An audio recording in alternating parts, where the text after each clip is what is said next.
Muchas gracias, Alicia, por habernos centrado también, que desde luego no es fácil en tan poco tiempo y con esa precisión la naturaleza de los hechos y sobre todo la calificación jurídica. Inmediatamente va a hablar Hugo Relva. Hugo Relva, y al igual que todos los ponentes que están aquí en la mesa, que hemos tenido que hacer un esfuerzo importante de síntesis del currículum, porque si no, con cada uno de ellos pues estaríamos largas horas. Podríamos decir muchas cosas de Hugo, pero... No. Quedamos en que me ibas a decir todo. Vale. Sabías, prometiste como caballero no contar algunas cosas. Solo voy a contar las buenas y las contables. Bien, de acuerdo.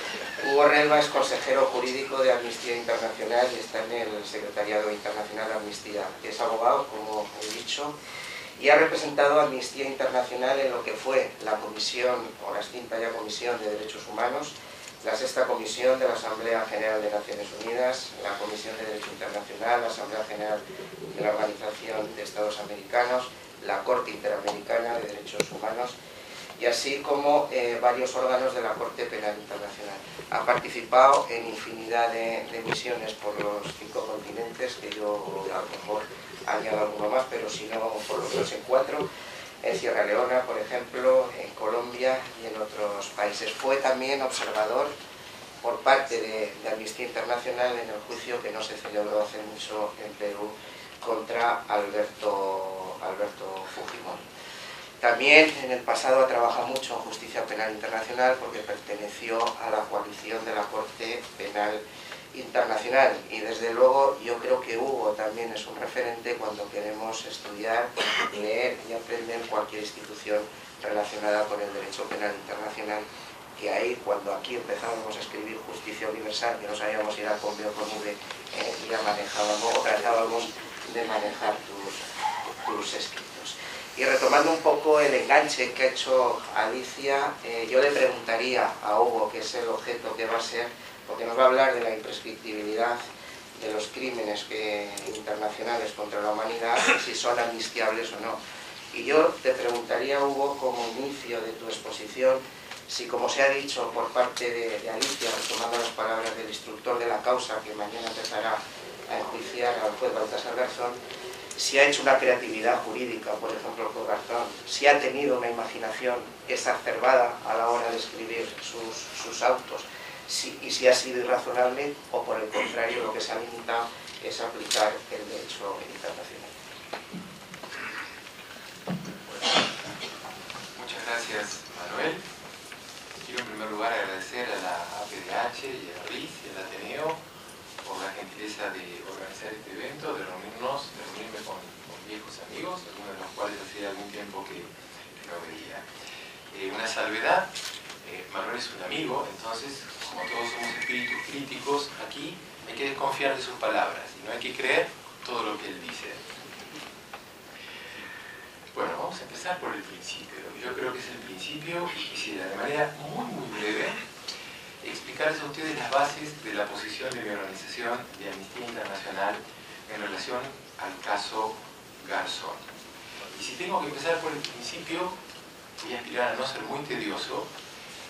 Debo decirles que España es parte de una convención poco conocida, pero muy importante, que es la Convención de 1969 de Naciones Unidas sobre el derecho de los tratados. Esta convención, extensa, compleja, es la que regula, la que dice en el derecho internacional cómo se celebran los tratados, qué efectos tienen, cómo se pone fin a ellos, etcétera, etcétera. Tiene dos normas que son muy aplicables en este caso, el artículo 26 y 27, que con palabras sencillas, más o menos dice uno de esos, que todo tratado ratificado por un Estado debe ser cumplido de buena fe.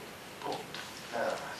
Si un Estado parte de un tratado, debe cumplirlo y de buena fe. Y el artículo siguiente, el 27, dice algo así como que una vez que un Estado se ha comprometido a través de un tratado, no puede eximir, no puede incumplir el tratado basándose en disposiciones de su derecho interno. El derecho interno es todo el derecho interno, sus códigos, sus leyes y su constitución. ¿Sí? Ese es un punto inicial que me parece importantes. Este artículo 27 es el que en derecho internacional, yo creo que no hay gran debate en esto, consagra el principio de supremacía del derecho internacional con relación al derecho nacional. Yo sé que esto muchas veces suena en muchos países irritativo, lo siento mucho, pero es así. La Corte Internacional de Justicia en repetidas oportunidades ha sostenido que ningún Estado puede eximirse del cumplimiento de una obligación de derecho internacional fundándose en alguna disposición cualquiera de su derecho interno. Por eso, cuando en algún momento al pasar Manuel dijo ¿cómo es esto de conjugar el derecho interno con el derecho internacional?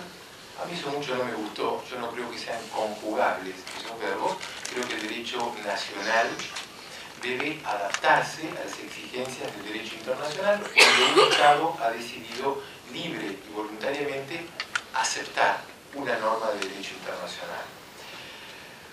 En relación a esto, entrando ya al tema que me ha sido atribuido para explicar muy brevemente de la ley de amnistía y de la imprescriptibilidad, quiero ser muy franco con ustedes y les pido indulgencia si yo como extranjero cometo un error al interpretar la ley de amnistía del año 77. Cuando venía en el avión de Buenos Aires para Madrid, leía un artículo muy interesante de Joan Garcés, que me pareció muy bueno, en el que él, y ya le he dicho que el artículo era muy bueno, lo que no le dije son las críticas que tengo al artículo, que aprovecharé en otra oportunidad para mencionárselas. Pero básicamente el artículo es muy acertado y dice con razón algo que es obvio y una conclusión a la que cualquiera puede arribar luego de leer la ley de amnistía del año 77. La ley de amnistía del año 77 de este país dice a las claras, literalmente, que se amnistían todos los delitos de intencionalidad políticas cometidos y establece distintas fechas, la más cercana creo que es octubre del año 77. Delitos de intencionalidad política. Habla de rebelión, de sedición, de las consecuencias que ello trae aparejado. Y también el artículo de Joan explica las circunstancias históricas en que esa norma fue adoptada aquí en España, merced la cual es fácil concluir que fue una ley dictada para favorecer, para proteger, para liberar a presos políticos, a los opositores al régimen que había imperado hasta el año 77. Es decir, como extranjero, luego de leer la ley en mi casa y el artículo de Joan en el avión, estoy absoluta y sinceramente convencido de que esta ley de amnistía del año 77 no dice lo que todo el mundo dice que dice, incluyendo lo que acaba de mencionarnos nuestra amiga Alicia. La ley de amnistía del año 77 en España no amnistía ni ha pretendido nunca amnistiar y perdonar crímenes de derecho internacional. Amnistía Internacional vería con agrado que el Tribunal Supremo aclarara esto en el fallo que deberá pronunciar en este asunto más tarde o más temprano. Esa, con toda franqueza, es la visión de Amnistía Internacional, que la ley de amnistía del año 77 no amnistía esta categoría de delitos que nos ha explicado con tanto detalle Alicia. Si ese no fuera el caso, si el Tribunal Supremo concluyera el día de mañana que esta interpretación que acabo de mencionar es errónea, que es posible, y dijera que efectivamente del espíritu, de la letra o de no sé dónde se desprende que esta ley de amnistía para que la redundancia, los crímenes de derecho internacional, pues la respuesta que debe darse es la misma respuesta que han dado en numerosas oportunidades los tribunales españoles cuando han tenido que juzgar crímenes cometidos en otros países, en Argentina, en Chile, en El Salvador, cuando han dicho que esas leyes de amnistía, con razón, con acierto, son nulas, porque una ley de amnistía no puede perdonar un crimen de derecho internacional.